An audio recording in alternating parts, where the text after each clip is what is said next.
What's happening, everyone? It's Peter here from Expedition Money, and I want to talk to you today about a situation where you might end up owing money back because of the PTO you've taken. And this has actually happened to me, and it's my own fault, but I wanted to give you some tips and sprinkle a little dose of reality on things. So, the reality is, if you work for a very large company, the PTO or the paid time off benefit for you is probably spelled out very distinctly in an employee handbook, or it is in your Workday or PeopleSoft. And so what you will usually see is something like a time bank. You usually accrue paid time off for the months that you work. So for me, I have usually seen, say, 1.25 days of PTO earned for each month worked, or 1.5, or maybe you've been around for a long time, so you have some seniority and you get a better rate than that. But that usually ends up being 2, 3, 4 weeks a year, 10 business days to 20 business days a year that you're allowed to take off. And you can usually use these things for anything from your vacation to doctor's appointments to just mental health days. And what I'm not talking about here are like sick days. So some companies still have sick day policies. Many companies just put those into PTO days. So I'm not talking about those. Those are usually a slightly different policy. They are usually use them or lose them. They don't roll over. You don't get paid out for them. But on PTO days, a couple things will usually happen. If you have earned PTO days, and in most cases, like I said, if you're working at a big company and you leave that company, they will pay you out those PTO days that they owe you. So it's kind of like extra days. If you work at a mid-sized company or smaller, so maybe $100 million annual profit or lower, they may or may not pay you out those PTO days you want to see in your employee manual, but usually they will. So if you have days that you've earned and you leave your job, quit your job, things like that, they may pay you out for those days. So if you had 3 PTO days that you earned, they'll usually cash those out on your last paycheck for you. However, there's a flip side to this. And if you have used PTO days that you have not earned, they will traditionally charge you back. So they may actually hold money back out of your last paycheck, or they may work with you to set up a payment plan to pay that back, right? So that kind of makes sense. They'll pay you out your PTO, or you might owe that PTO back.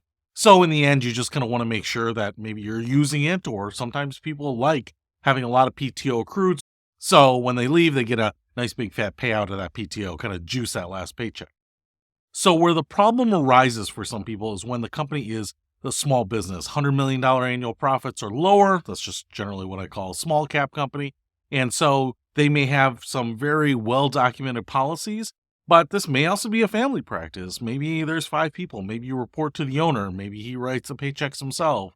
Maybe she pays people in cash, whatever it might be. But usually in the smaller companies, when they don't have the process and the PTO policies as well documented, or they're not online, there's not information that's readily available. Many of these companies sometimes will have some sort of HR management system, maybe online timekeeping, but sometimes those portals are lacking. They don't have the PTO accrual feature, the earn-in feature.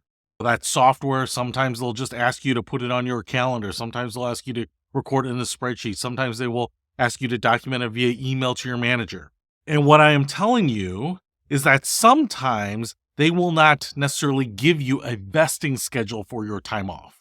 However, they are vesting on a regular schedule. And so the problem here, and the problem that I've seen with people, is that they say, hey, I work for this company, I get 20 days off a year PTO, and they say, hey, on January 1st, I can take it all. And what they're saying is that you can pre-borrow or pre-use this PTO that you are going to earn for the remainder of the year at any point. However, understand what they are not saying is that you've earned all of that on day one. And in fact, let's just keep it simple here. Let's say you leave right in the middle of the year. You leave in June, so you've had 6 months under your belt, but you've used all the PTO, the whole 20 days of PTO, if that's what you get for the year.